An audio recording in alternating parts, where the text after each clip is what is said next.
प्राण अखिल ब्रह्मांड अधिनायक दयालु कृपालु राम सच्चिदानंद के युगल रघुल पावन चरणारविंदों में श्रद्धा प्रीति और भक्ति के साथ कोटि कोटि बार वंदन प्रणाम करते हुए परम श्रद्धालु प्रभु प्रेमी भक्तजनों श्रद्धा वात्सल्यमयी शक्ति स्वरूपा भक्ति स्वरूपा मंत्र शक्ति परम पवित्र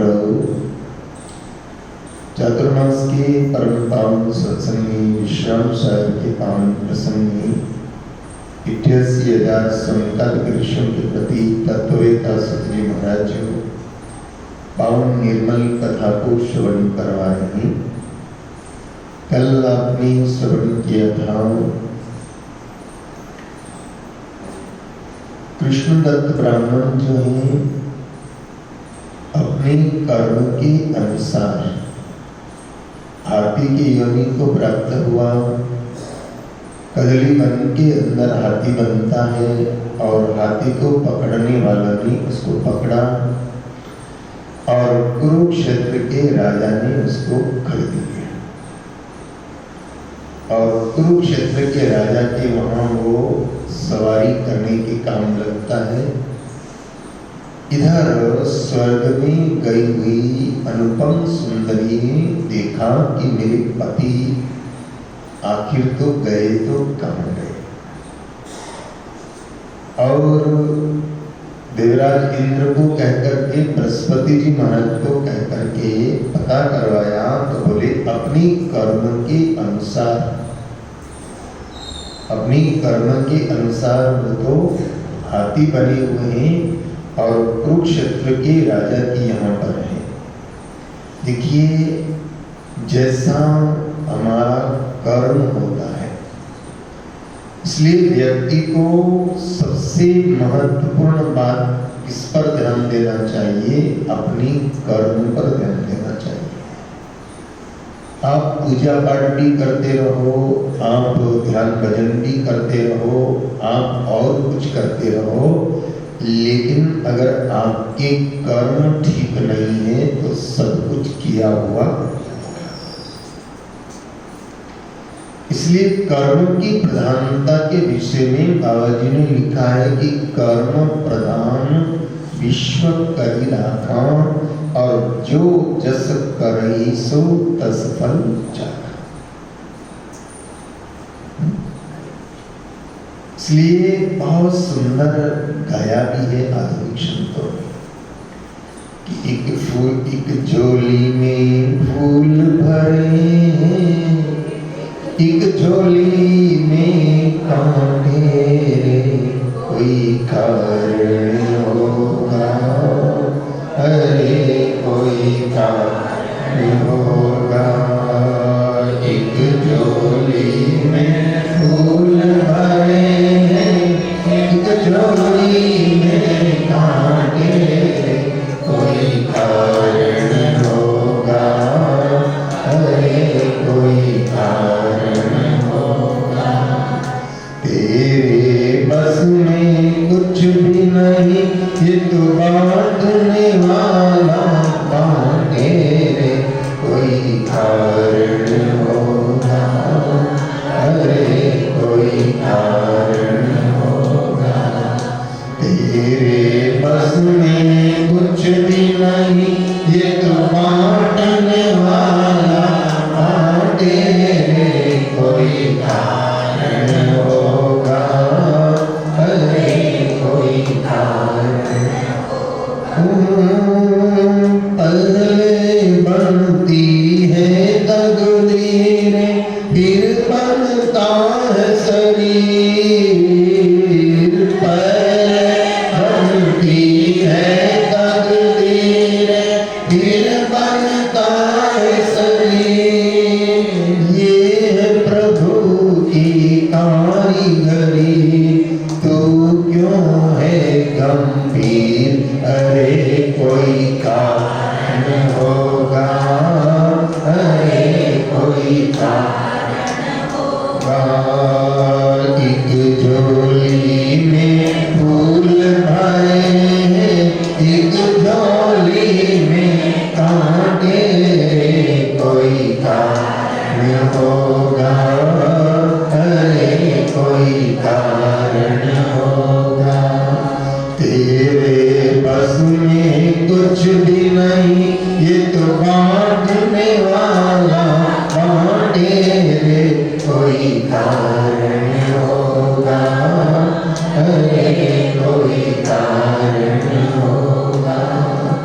नाग भी डस ले तो मिल जाए किसी को जीवन दान। नाग भी डस ले तो मिल जाए किसी को जीवन दान। नाग भी डस ले तो मिल जाए किसी को जीवन दान। नाग भी डस ले तो मिल जाए किसी को जीवन दान। चींटी सी भी मिट सकता है किसी का नाम निशान।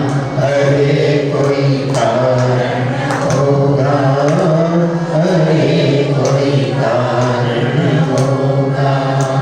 एक झोली में फूल भरे हैं, एक झोली में कांटे रे। कोई कारण होगा, अरे कोई कारण होगा।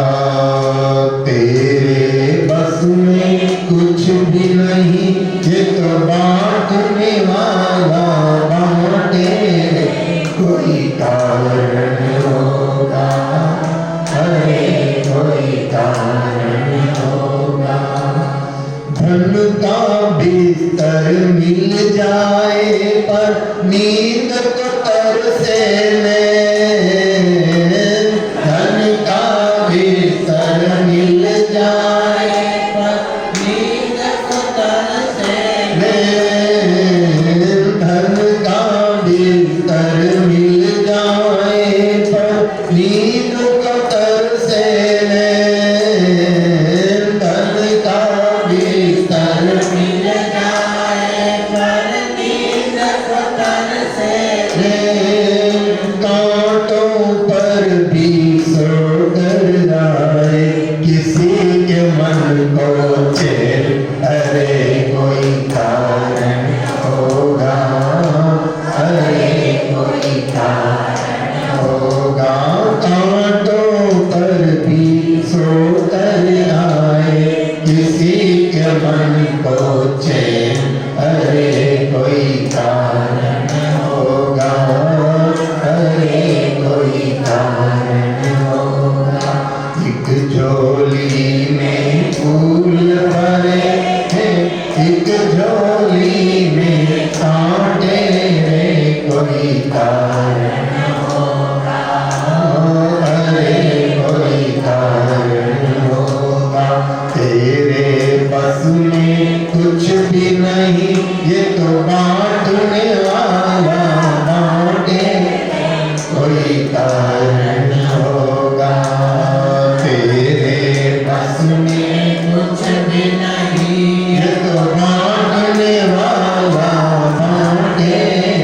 कोई कारण होगा, अरे कोई कारण होगा। सागर से भी बुझ सकती नहीं कभी किसी की प्यास। सागर से भी बुझ सकती नहीं कभी किसी की प्यास। सागर से भी बुझ सकती नहीं कभी किसी की प्यास। सागर से भी बुझ सकती कभी किसी की प्यास।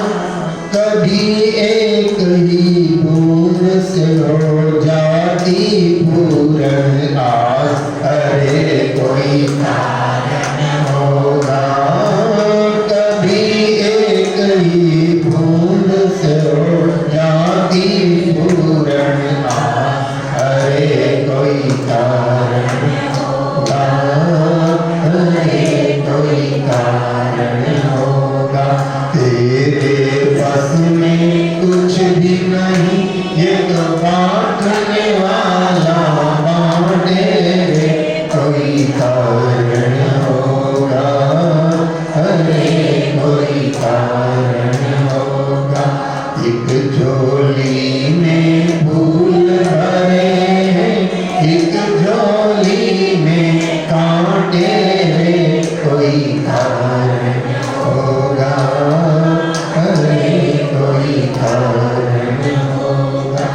तेरे बस में कुछ भी नहीं, ये तो बांटने वाला बांटे, कोई कारण होगा, अरे कोई कारण होगा।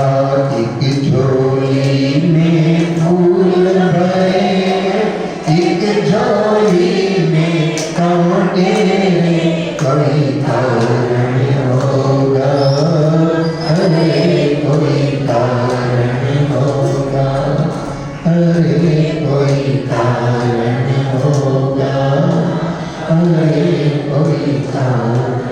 और देखते हैं हम कि कर्म के अनुसार कैसे किसको प्रतिफल मिलता है। एक ही माँ से पैदा हुए तो बच्चे, हाँ?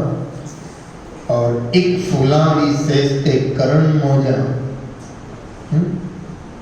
एक पंजाब के बड़े प्यारे संत हो गए बुल्ले साहब, बड़े अद्भुत संत हो गए बुल्ले साहब। उन्होंने लिखा है कि एक फुलावी सेजते करण मौजा और एक तरसते रहन चटाइयां। एक फुलावी सेजते करण मौजा, एक तरसते रहन चटाइयां। एक व्यक्ति ऐसा होता है कि रोज फूलों की सेज पर मौज करता है और उसी का भाई चटाई के लिए भी। जन्म देने वाली माँ तो एक ही है, ना पिता एक ही है, लेकिन दोनों के प्रारब्ध कर्म अलग है। इसलिए बुल्ले शाह ने लिखा है कि सुख चाहो तो करो नेक कमाइयां। एक फुलादी सेजते करण मौजा और एक तरसते रहन चटाइयां, गर सुख चाहो तो करो नेक कमाइयां। अगर सुख चाहते हो तो क्या करो, नेक कमाई करो, अच्छी कमाई करो। अब आप देखिए कि ये कृष्णदत्त ब्राह्मण कर्मकांडी होते हुए भी गुरु शरणागति में नहीं रहा, अहंकारी रहा, अपमानित किया वैष्णव को, और उसका परिणाम क्या मिला कि हाथी बन करके कुरुक्षेत्र के राजा के वहां पहुंचा है, और उसी राजा की कन्या के रूप में उसी की पत्नी अनुपम सुंदरी वहां जन्म लेती है। आप देखिए दोनों पति पत्नी थे, लेकिन दोनों के कर्म अलग अलग थे। और इसलिए चाहे बाप बेटा हो, और चाहे गुरु शिष्य हो, चाहे भाई भाई हो, चाहे पति पत्नी हो, चाहे दो मित्र मित्र हो, सबके कर्म अलग अलग होते हैं। और इसलिए बुल्ले शाह के सूत्र याद रखना कि चाहते हो, जे सुख चाहते हो तो करो नेक कमाइयां। कमाई तो करो, लेकिन कौन सी? नेक कमाई करो, अच्छे कर्म करो। और अच्छे कर्म करेंगे तो हमारा सुख और दुख उस पर निर्भर होता है। और इसलिए यहाँ राजकन्या ये बनी है, धीरे धीरे बड़ी हुई, और राजकन्या में जाकर के एक दिन गजराज को पास में चली गई। उसको भी पूर्व जन्म की याद है, और इसको तो पूर्व जन्म की याद है, सही गुरु कृपा से पूर्व जन्म की याद है। और वो हाथी के ऊपर हाथ फिराती हुई कहा, ओ मेरे भर्ता, ओ मेरे प्रियतम। जिनको शरीर से प्रेम होता है ना, वो प्रेम शरीर तक सीमित रहता है, लेकिन जिसको आत्मा से प्रेम होता है ना, वो जन्म जन्मांतर तक चलता रहता है। जो शरीर का आकर्षण, मान लो स्त्री पुरुष में स्त्री का आकर्षण होना एक स्वाभाविक है, हाँ? लेकिन जब तक वो शरीर का आकर्षण सौंदर्य बना हुआ है, जब तक वो कहने का प्रेम रहेगा, और वो अगर सौंदर्य समाप्त हो गया तो वो प्रेम भी नष्ट हो जाता है। लेकिन जो रिश्ते आत्माओं से जुड़ा करते, भीतर से जुड़ा करते, अंतर आत्माओं से जुड़ा करते हैं, वो इस जन्म में तो क्या कई जन्मों तक भी समाप्त नहीं हो पाते हैं। और इसलिए सद्गुरु के साथ में हमारा जो रिश्ता होता है ना, वो किसका होता है? और इसलिए हम सदगुरु से यही तो कहते हैं ना कि जन्म जन्म का साथ है गुरुदेव। परमात्मा का जन्म जन्म का हमारा साथ है। ऐसे कुछ प्राणी ऐसे होते हैं कि अपने चाहे संसार के रिश्तों में भी वो बाहर का रिश्ता नहीं होता, उनका आत्मा का रिश्ता होता है। और ये जो अनुभव सुंदरी है, इसका रिश्ता अपने पति से अंतर आत्मा का रिश्ता था। भले ही उसने गुरु दीक्षा लेने के बाद में बड़ा प्रताड़ित भी किया, आपने कथा सुनी है ना, प्रताड़ित भी किया, उसने सताया भी। उसने कहा एक कंठी तोड़ के फेंक दे, कहाँ गुरु बना के बैठी है, गुरु मैं ही दे रहा हूँ, कितना ही प्रताड़ित किया। लेकिन अनुपम सुंदरी जानती थी कि एक दिन तो ऐसा आएगा कि इनके जीवन में भक्ति का रस आएगा। और इसलिए अनुपम सुंदरी जो राजकन्या हो गई है, गजराज के रूप में उसका पति कृष्ण दत्त है, उसको जाकर के कहा तो गजराज बना हुआ कृष्ण दत्त की आंखों में से अश्रु बहने लगे। आपने देखा होगा, नजदीक से देखना, हाथी की सूंड तो बहुत बड़ी होती है, हाथी के दांत तो बहुत बड़े होते हैं, लेकिन हाथी की आंखें बराबर। क्यों आंखें छोटी होती है? इतना बड़ा विशाल काया दी उसको भगवान ने, तो आंखें थोड़ी तो 1-2 इंच और बढ़ा देते तो क्या फर्क पड़ता, बोलो ना। लेकिन ये आंखें छोटी इसलिए है कि देखने का मौका तुझे मानव तन में दिया था, तब तूने देखा नहीं और नाक के लिए किया, दांत के लिए किया। दांत लंबे हो गए, नाक लंबी हो गई, देखना था उस समय दृष्टि काय के लिए, ध्यान देना, ये बाह्य दृष्टि भी और अंतर की दृष्टि दोनों चाहिए। बाह्य दृष्टि भी चाहिए और अंतर की दृष्टि भी चाहिए।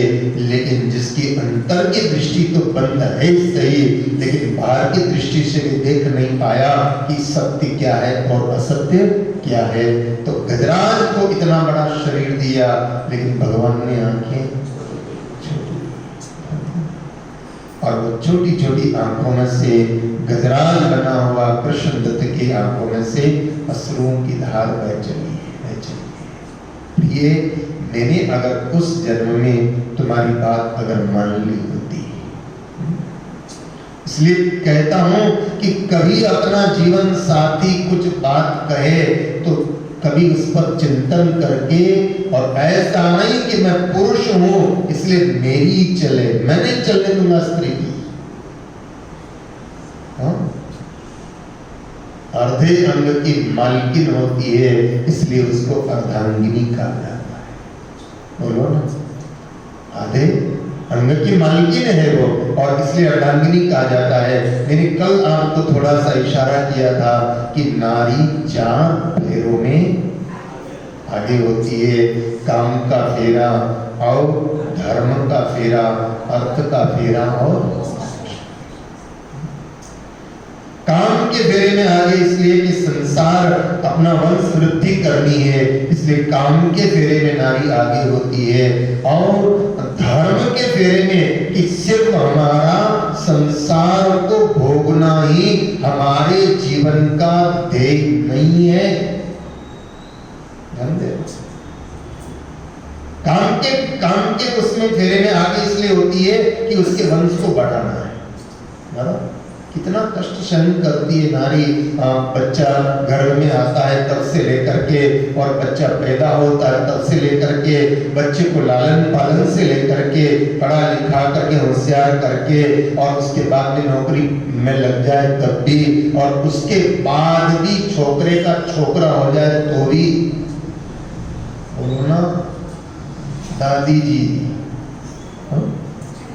बोलो कितना उसका, तो वो काम के फेरे में आगे है, लेकिन फिर भी जानती, इतना सब कुछ करती हुई धन्य है उस महामाया को कि घर का सारा काम करती हुई भी वो मंदिर भी चली जाती है, पूजा पाठ भी कर लेती है, सत्संग भी कर लेती है, सत्कर्म भी कर लेती है। और देखना हो तो देख लो यहाँ संख्या किसकी ज्यादा है। बजाओ ताली जरा प्यार से। इतना घर का सारा काम 4 बजे से, वो तो देवता जब उसको जाना होता है ऑफिस तब उसको चाय बेड पे दी जाती है, जाना हो दुकान तब उसको जो है चाय दी जाती है। अब तो उठ जाओ, वो उठेगा करेगा, बोले गर्म पानी भी कर दिया है, आप नहा लो, नहा धो करके, और वो नहा के आता उससे पहले तो टेबल पर नाश्ता तैयार। जा रहे हो घर पर, जा रहे हो आप दुकान पर, लो नाश्ता करके जाओ, और जा रहे हो तो टिफिन भी। इतना सब कुछ करती है, उस नारी को धन्य है, इतना इतना करते हुए भी धन्य है। और ध्यान देना, तुम्हारा अगर 12 घंटे का नौकर है वो तो छुट्टियां पाड़ता है, लेकिन यहाँ तो 24 घंटे की ड्यूटी है। और एक भी दिन की बोलो ना, रविवार की ऑफिस में रजा होती है, किसी को मंगलवार की रजा होती है, लेकिन यहाँ तो एक भी दिन, और एक दिन रजा पाड़ दो तो बोलो ना, एक दिन भी मेरी माताएं रजा पाड़ दे हालत खराब हो जाएगी, हालत खराब हो जाएगी। चाय भी बना, वो एक दिन चली जाती है पियर, 2 दिन पियर चली जाए, अरे तुम क्या चली गई, मेरा तो सारा सिस्टम बिगड़ गया। अब बाद में मालूम पड़ता, वो चली जाती है, मालूम पड़ता सिस्टम बिगड़ गया। अब आप कहोगे महाराज आपको क्या मालूम,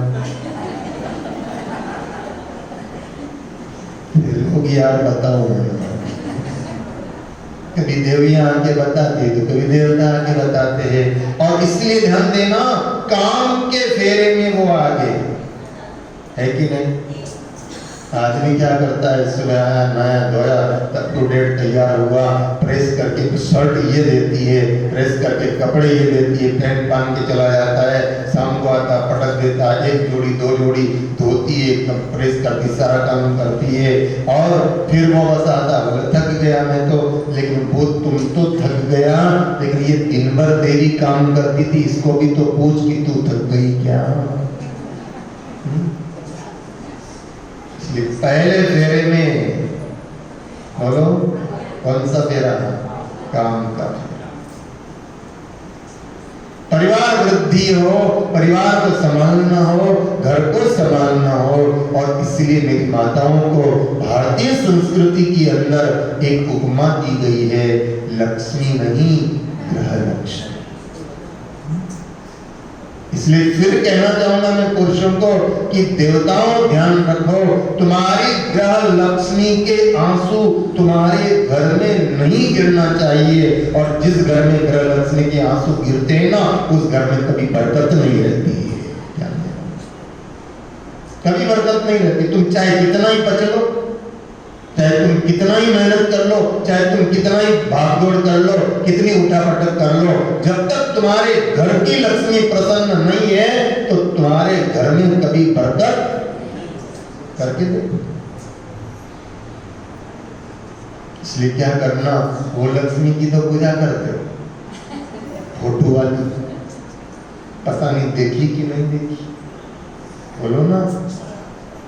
हाँ, धनतेरस के दिन, धनतेरस ना दिवस करे, कोई दीपावली दिन करता है, कोई धनतेरस के दिन करता है। वो फोटो वाली की तो पूजा कर रहे हो और घर की लक्ष्मी को रुला है,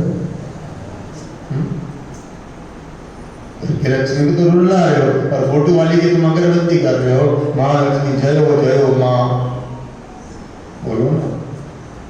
तो ध्यान देना, वो पहला फेरा जो उसने लिया है वो काम का फेरा, हर काम में वो आगे हैं। और उसके बाद में धर्म का फेरा, धर्म का फेरा।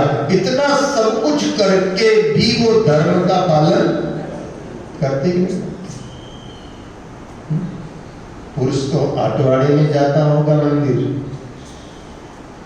लेकिन देवियां तो किसी न किसी बहाने कैसे न कैसे करके मंदिर तो हो आती है। सुबह शाम जब मिले धर्म का फेरा उसका मिट जाता है। तो काम का फेरा, धर्म का फेरा, अर्थ का फेरा। अर्थ के बारे में तो मैंने आपको बताया नहीं है। जरूरत पड़ती है तो अब ये कह देती है कि लो मेरा मंगलसूत्र भी भेज दो, क्या कि उसका देखिए कि मेरा मंगलसूत्र, अरे बड़े मंगलसूत्र कैसे भेज दो? बोले मेरे सबसे बड़े मंगलसूत्र तो आप हो, और आप विद्यमान हो तो कितने ही मंगलसूत्र फिर आ जाए। आ गई है मुसीबत, कोई तकलीफ है तो मेरे गहने बेच दो, लेकिन आप उदास मत हो, आप अपने काम पर लगो। तो वो अर्थ का फेरा और आखिर के अंदर वो मोक्ष का फेरा। आखिर के अंदर धर्म पत्नी ले जाती है, मंदिर नहीं जाता है तो भी उसको ले जाती है, सत्संग में नहीं जाता है तो कभी कभी प्रयास करती है, लो चलो जी कोई बात नहीं, आप मुझे राम द्वारा तक छोड़ देना। मैं ऐसी देवियों को जानता हूँ, उनके देवता बोले आप राम द्वारा तक छोड़ देना और आपकी इच्छा हो 10 मिनट बैठना। क्या उद्देश्य है उनका पीछे? अरे बोलो ना, वो चाहे तो तुम्हारे जैसे 4 को रिक्शे में बिठा के ला सकती है, लेकिन तुम्हें लेकर के क्यों आती है? वो जानती है कि इसी बहाने कम से कम ये सत्संग में आधा घंटा भी बैठेंगे, अगर ये सुमिरन में लग जाएंगे तो इनका भी कल्याण हो जाएगा। और लास्ट का फेरा कौन सा? मोक्ष का फेरा। और वो मोक्ष का फेरा भी फेरे में भी आगे रहती है। तो यहाँ पर ये अनुपम सुंदरी ने देखा कि मेरे पति गजराज की योनि में चले गए, लेकिन इनका मुझे उद्धार। और कहने लगी मतलब मानव तन मिला था तब तो आपने कार्तिक की आशा करी। हाँ, मानव तन जब आपको मिला था तब तो आपने कार्तिक की आशा करी, और अब जो है आप ये आंखों से आंसू बहा रहे हो, ये आंसू बहाना ठीक नहीं है। बस साथ एक जन्म का नहीं, हमारा तुम्हारा तो जन्म जन्मांतर का साथ है, ऐसा कह करके और गजराज की और उस राजकन्या की जो है प्रीति बढ़ती चली गई। समय गुजरता चला गया, समय गुजरता चला गया, और अच्छा समय कब गुजर जाता है कुछ मालूम नहीं पड़ता। गजराज भी प्रसन्न है कि हाँ मेरी अर्धांगिनी मेरे सामने है, मेरी अर्धांगिनी मेरे सामने है। लेकिन समय गुजरता गया, ये नव यौवना हो गई, षोडशी हो गई, 16 वर्ष के ऊपर हो गई। तो महाराज चंद्रसेन जो कुरुक्षेत्र के राजा है, उनका नाम क्या है? चंद्रसेन। इन चंद्रसेन महाराज को अब लगा कि मेरी कन्या जो है वो युवान हो गई है, मेरे पुत्र तो है, मेरा तो एक ही कन्या है, और मुझे ऐसा वर खोजना है कि जो मेरे यहाँ पर घर जमाई बन करके रह सके, और ऐसा मुझे स्वयंवर की रचना करनी है। तो महाराज चंद्रसेन ने क्या किया?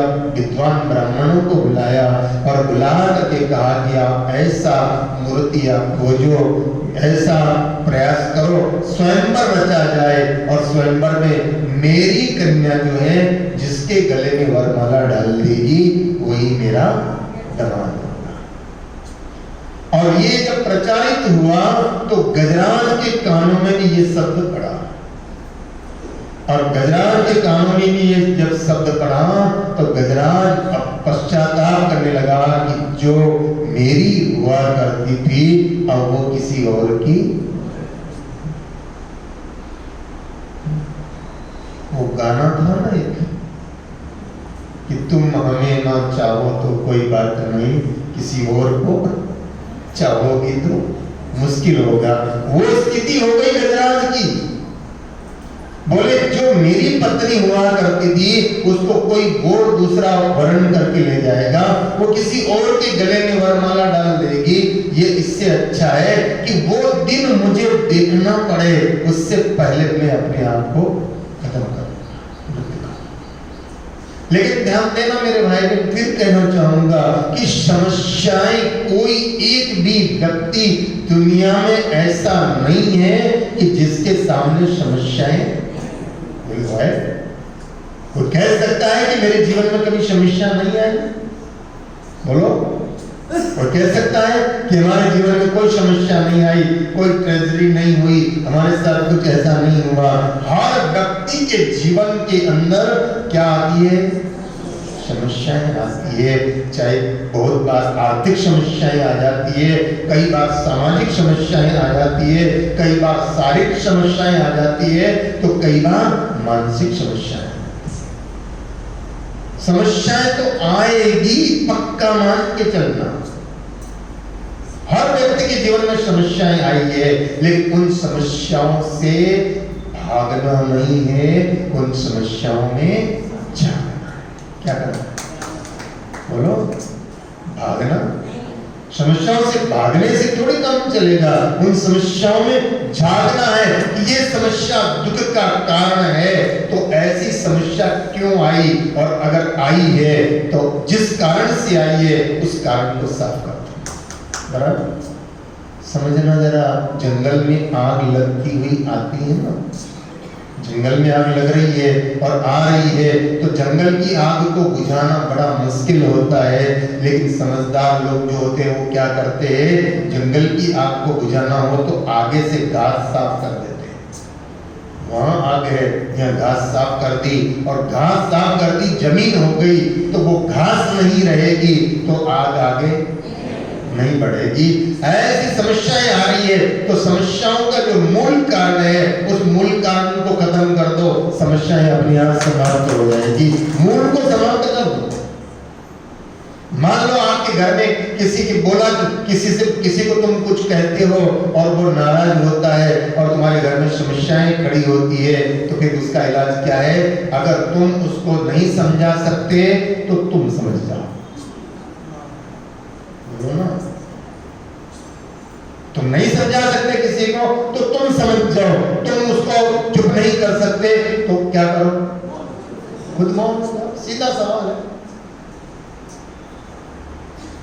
समस्या का मूल है ना कि बोलने के कारण समस्या आ रही ना, तो बोलना बंद कर दो, समस्या समाप्त हो जाएगी। लेकिन अगर तुम सोचो कि बस कुछ समस्या का समाधान कैसे होगा, तो यहाँ गजराज ने भोजन करना बंद कर दिया, लेकिन जीवन में समस्याएं तो आती है, लेकिन क्या वही सूत्र याद रखना, हिम्मत ना हारिए, प्रभु नाम विसारिए, हंसते मुस्कुराते हुए जिंदगी गुजारिए, हिम्मत ना हारिए, प्रभु नाम विसारिए, हंसते मुस्कुराते हुए जिंदगी गुजारिए, हंसते मुस्कुराते हुए जिंदगी गुजारिए, हंसते मुस्कुराते हुए जीना जिसको आ गया, हंसते मुस्कुराते हुए जीना जिसको आ गया, टूटे हुए दिलों को सीना जिसको आ गया, टूटे हुए दिलों को सीना जिसको आ गया, ऐसे देवताओं के तो चरण पखारिए, ऐसे देवताओं के तो चरण पखारिए, प्रभु के चरणों में जाके शुक्र गुजारिए, प्रभु के चरणों में जाके शुक्र गुजारिए, हिम्मत ना हारिए, प्रभु नाम विसारिए, हंसते मुस्कुराते हुए जिंदगी गुजारिए, हंसते मुस्कुराते हुए जिंदगी गुजारिए। अब गजराज ने भोजन बंद कर दिया, उदास उदास रहने लगा, भोजन बंद कर दिया, और कुछ कारणों बस अनुपम सुंदरी भी 2-4 दिन गजराज के पास नहीं जा पाई, और दूसरा कारण रहा होगा, कहीं बाहर गई होगा तो ना जा पाई, तो उसने भी यही मान लिया कि यही होने वाला है कि सबने तो छोड़ा, लेकिन मुझे मेरी पत्नी ने भी छोड़ दिया। भोजन नहीं किया तो जो हाथी को संभालने वाला महावत होता है उसने जाकर के राजा को कहा, महाराज आपका हाथी बीमार हो गया। दिखाया, जानवरों के वैद्य को बुला करके दिखाया, लेकिन जानवरों के वैद्य ने, डॉक्टर ने जिसको कहते हैं, उसने दवाएं दी, लेकिन तन की बीमारियों की दवा हो सकती है, लेकिन मन की बीमारी की कोई दवा नहीं। सब कोई आदमी को वहम हो जाए किसी चीज का, और इसलिए हमारे राजस्थान में कहावत है कि बेंगिलो जल्दी मरे। मारवाड़ में होंगी, मेवाड़ वालों को शायद मालूम नहीं होगा, है बेंगिलो। कई लोगों को तो बस बहम ही हो जाता, थोड़ा सा भी कुछ होता है और बहम हो जाता है। कई लोग ऐसे बेमिले होते हैं कि वहां कोने में दो आदमी बात कर रहे हैं और इसकी तरफ देख रहे हैं, फिर बात कर रहे हैं, फिर इसकी तरफ देख रहे हैं, वो जरूर सोचेगा कि मारा नहीं बेचारा कर रहे हैं। और ध्यान देना, सबकी दवा है, लेकिन वहम की कोई दवा, शक की, वहम मतलब शक, और शकीला आदमी सबसे ज्यादा खराब। अब ये बीमार हुआ तो बहन समझो कि अब ये मुझे छोड़ देगी और ये चली जाएगी, ये बहन समझो, या जो भी कुछ कारण, उसने सोचा कि जो मेरी हुआ करती थी वो किसी और की हो जाएगी, और इसलिए इससे अच्छा है कि मैं मर जाऊं। लेकिन ध्यान देना, मरना किसी भी समस्या का समाधान, कि लोग घबरा के ऐसा कहते हैं कि हम तो अब मर जाएंगे। क्या कहते हैं? कोई भी अगर मान लो परेशानी आती है तो क्या कहते हैं? हूँ आपघात कर ले। और सबसे ज्यादा धमकी कौन देती? देवियां। बोलो, तुम्हारी प्रशंसा करी तो तुम्हारी हकीकत भी बता रहा हूँ, मैं तो किसी का पक्षपात नहीं कर रहा हूँ। सबसे ज्यादा कौन बोलती है? मरीज, आप घात कर ले। लेकिन मरना किसी समस्या का समाधान, कि लोग घबरा के ऐसा कहते हैं कि अब तो हम मर जाएंगे, लेकिन मरने पर भी चैन न मिलेगा तो फिर कहाँ जाएंगे? बोलो ना, मरने पर भी चैन न मिला तो कहाँ जाएंगे? अब ये गजराज में मरने का सोचा है, और डॉक्टर वैद्य दवा इलाज कर करके थक गए, गजराज ने भोजन नहीं किया। राजा चंद्रसेन को बड़ी चिंता हुई, राजा ने सोचा क्या हो रहा है। अभी अनुपम सुंदरी की बार गई हुई थी, और राजा को अपने पिता को उदास देखा, तो अनुपम सुंदरी ने बोला, पिताजी क्या हुआ? बोले, हुआ क्या? वो गजराज बीमार हो गया है। गजराज बीमार हो गया, भोजन नहीं कर रहा है, इस कारण से जो है मेरे को चिंता हो रही है। वो हाथी मुझे बहुत प्रिय है, और उसको कुछ हो गया तो मेरे को चिंता हो रही है। तो अनुपम सुंदरी ने कहा, वैद्य डॉक्टर दिखाए? बोले हाँ दिखा दिए। बोले चलो मैं जाके आती हूँ। और ये गई, और जाकर के कहा, पति देवता क्या बात हो गई? अब आप कहेंगे वो जानवर है और ये मनुष्य है, ये कैसे बातें करते होंगे? बातें इशारे में भी तो होती हैं। आप जानते हो कुत्ते की भाषा हम नहीं समझते, लेकिन कुत्ते को आप कुछ बोलते हो वो समझता है, और वो जवाब देता है तो वापस जवाब देता कि नहीं देता? तो भाषा, बोली की भाषा समझ में नहीं आती है, लेकिन इशारे की भाषा तो समझ में आती है। तो यहाँ अनुपम सुंदरी ने उससे पूछा कि क्या बात हो गई, आप भोजन क्यों नहीं कर रहे हो, क्या हुआ? उसने कहा, करूं क्या, अब तो मैंने सुना है कि तुम्हारा स्वयंवर होने वाला है, और अब तुम किसी और की हो जाओगी, और वो दुख मुझसे सहन नहीं होगा। वो दिन आए कि तुम्हें कोई और ले जाए, उससे पहले मैं अपने प्राणों का नष्ट कर देना चाहता हूँ, अपने शरीर को समाप्त कर देना चाहता हूँ। तो अनुपम सुंदरी ने कहा आप चिंता मत करो, वो सारा तो निर्णय मुझे करना है ना, क्योंकि वहां स्वयंवर बुलाया है और स्वयंवर में वरमाला तो मेरे हाथ में होगी ना, और वरमाला अगर हाथ में होगी तो मैं आपको वचन देती हूँ कि आपको छोड़ करके किसी के गले में वरमाला नहीं डालूंगी।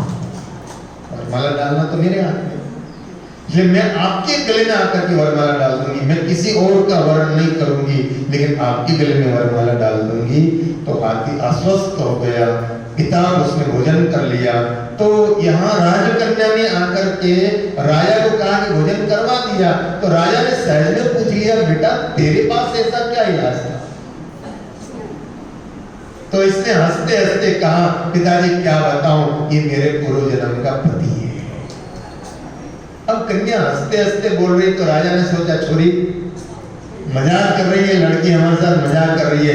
राजा ने भी उस बात को आया गया कर दिया, उस बात को बहुत गहराई से नहीं लिया। उसने कहा मेरा पति है और मैंने उसको मना लिया है, इसलिए उन्होंने भोजन कर लिया है। राजा तो हंसने लगा, उसने सोचा ये मेरे साथ मजाक कर रही है, और बाप बेटी का मजाक तो बाप बेटी का जो प्रेम होता है ना, ध्यान देना, अद्भुत प्रेम होता है बाप बेटी का। हाँ? और बेटी जितना बाप का ख्याल रखती है ना, उतना कोई ख्याल नहीं रख सकता है। हाँ? दरवाजा शाम हो गया, पिता अगर नहीं आया है तो दरवाजे पर अगर कोई इंतजार कर रही होगी तो पत्नी भी करती है, लेकिन जितना इंतजार उसकी बिटिया करती है उतना इंतजार कोई नहीं करती बिटिया का। और ध्यान देना, कठोर से कठोर पाप भी अगर होगा वो कभी नहीं रोया होगा, लेकिन उस दिन उसकी आंखों में जरूर आंसू आते हैं। जिस दिन कन्या घर से विदा होती है उस दिन उसकी आंखों में जरूर, प्रेम ही ऐसा है। तो पिता हंसने लगे और वो गजराज ने भोजन कर लिया, लेकिन अब वो स्वयंवर रचा जाएगा, वरमाला इसको दी जाएगी, फिर ये क्या निर्णय होता है, फिर जा करके और आखिर के अंदर वही नारद जी महाराज का आगमन होगा। और नारद जी महाराज फिर कैसे इस गजराज की योनि से इसको मुक्त करते हैं, जैसा भी पावन प्रसंग होगा कल के सत्संग में आपके समक्ष रखने का प्रयास करेंगे। आज का सत्संग का समय पूर्ण हुआ है, इसलिए आप सबका मंगल इच्छते हुए आप सबका जीवन प्रभु भक्तिमय हो, आनंदमय हो, सुख शांतिमय हो। एक बात आपसे निवेदन करना है, कल 15 अगस्त का दिन है, स्वतंत्रता का दिन है और शरीर का भी जन्मदिन है, और हर वर्ष की तरह से कुछ न कुछ प्रतिभाओं का सम्मान सद्गुरु जन सेवा ट्रस्ट के द्वारा किया जाता है। तो अपने रामद्वारा सत्संगी परिवारों में ध्यान देना जरा, अपने रामद्वारा आने वाले सत्संगी परिवारों में, चाहे वो किसी जात की कोई बात नहीं है, रामद्वारा आने वाले परिवारों में किसी के बच्चे ने अगर सीए कंप्लीट किया है या सीएस कंप्लीट किया है, या बच्चे को अगर एमबीबीएस में अगर एडमिशन मिला है, तो ये 3 प्रकार का कैटेगरी मैंने बताई है। किसी का बच्चा सीए में कंप्लीट हो गया है या सीएस किया है, या फिर उसको एमबीबीएस में डॉक्टरी की उसमें एडमिशन मिला है, और अपने सत्संगी परिवारों का अगर कोई बच्चा या बच्ची दोनों हो, तो आप आज शाम 5 बजे तक उसका नाम आप यहाँ दे देंगे। तो कल उन बच्चों का 3 नाम तो मेरे पास आ चुके हैं, और आपकी जानकारी में अगर अपना सत्संगी परिवार हो, रामद्वारा आने वाला परिवार हो, किसी भी जाति का हो, चाहे मारवाड़ी हो, चाहे गुजराती हो, चाहे महाराष्ट्रियन हो, चाहे अदर कोई भी रहा हो, लेकिन रामद्वारा सत्संग परिवार का अगर कोई परिवार का कोई बच्चा अगर है तो उसका कल सम्मान किया जाएगा। तो आज शाम 5 बजे तक यहाँ आप सूचना दे सकते, उसका नाम पता दे सकते। उस बच्चे को कल सवेरे यहाँ लाना है, 9:30 बजे तक वो आ जाए, तो उन बच्चों का उत्साह बढ़े। ये सारा काम अपन क्यों करते हैं, क्यों बढ़े, कि उस बच्चे को लगे कि हाँ मैंने मेहनत की है तो गुरुजी ने मेरा सम्मान किया। उनका उत्साह बढ़े, वहां और कोई उद्देश्य नहीं है, उस बच्चे का उत्साह बढ़े, उसके अंदर और आगे बढ़ने की धगस बढ़े, इसलिए हमारा ऐसा प्रयास रहता है। क्योंकि मैं ये चाहता हूँ कि मेरे सत्संगी परिवार सब आनंद में रहे, सब मौज में रहे। तो आपकी जानकारी में हो। मेरे पास जो नाम आए उनका तो करेंगे, लेकिन मैंने कहा चाहे मैं आपको कल सुबह ही मेरे मन में ऐसा विचार आया, मेरे जो भी तो ऐसा मन में विचार आया कि उनका इस साल पिछले साल तो कुछ कार्यक्रम हुआ ही नहीं, और इससे पहले अपन ने सीए और डॉक्टर को 4-5 बच्चों का सम्मान करा था। तो ऐसा कोई आपकी नज़र में हो जो सत्संगी परिवार वाला हो तो आप 5 बजे तक सूचित करने का प्रयास करेंगे। इन्हीं शब्दों के साथ आइए प्रसाद बांटने वाले कार्यकर्ता प्रसाद बांटने की व्यवस्था लगाएं और आप लोग भाव प्रेम से हनुमान चालीसा का पाठ करें। श्री गुरु चरण सरोज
के सर भय सब